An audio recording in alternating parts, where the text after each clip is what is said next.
साल से कम उम्र के बच्चों का शुरू हो नहीं पाया है। 18 से 45 साल की उम्र के लोगों के वैक्सीनेशन में भी दिक्कतें आ रही हैं। तो ऐसे में अगर बच्चों को हम एग्जामिनेशन सेंटर पर भेजते हैं तो ये वैसा ही नहीं हो जाएगा कि आपने हथियार हाथ में दिए नहीं और जंग के मैदान में भेज दिया। मैं फिर आपके माध्यम से बताना चाहूंगा, मैं फिजिकल एग्जाम के सख्त खिलाफ हूं, क्योंकि पहले हमें जिंदा रहना जरूरी है।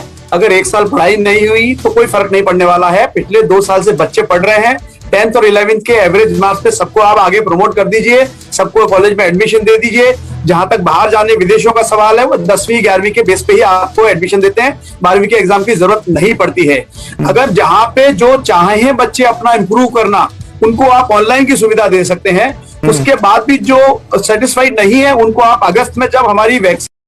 प्रदेश में फिलहाल संक्रमण की रफ्तार धीमी है और यही वजह है कि इस बार छत्तीसगढ़ माध्यमिक शिक्षा मंडल पहले की तरह ही ऑफलाइन मोड पर परीक्षा करवाने की तैयारी कर रहा है। इस बार परीक्षा केंद्रों की संख्या भी पहले की ही तरह कर दी गई है। साथ ही प्रैक्टिकल परीक्षाओं के लिए इस बार बाहर से पर्यवेक्षक भेजे जाएंगे।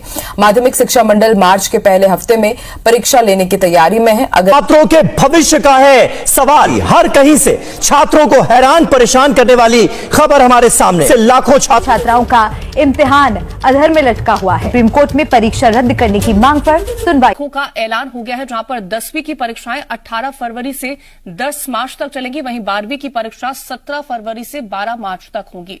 10वीं और 12वीं की प्रैक्टिकल परीक्षा 12 फरवरी से 25 मार्च के बीच आयोजित होंगी। 12वीं की बोर्ड परीक्षाएं ऑब्जेक्टिव टाइप होंगी।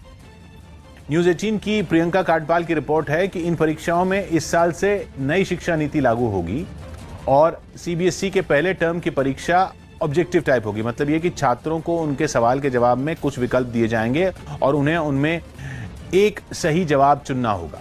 इस बार सीबीएसई ने 10वीं और 12वीं की परीक्षाओं को 2 चरणों में बांट दिया है, जिसमें पहला चरण ऑफलाइन मोड में होगा। मतलब छात्रों को परीक्षा केंद्र पर जाकर एग्जाम देना होगा, जिसमें उनसे ऑब्जेक्टिव टाइप सवाल पूछे जाएंगे और परीक्षा का समय 90 मिनट होगा। असेसमेंट स्कीम लागू कर दी है सीबीएसई ने 2021 एकेडमिक सेशन।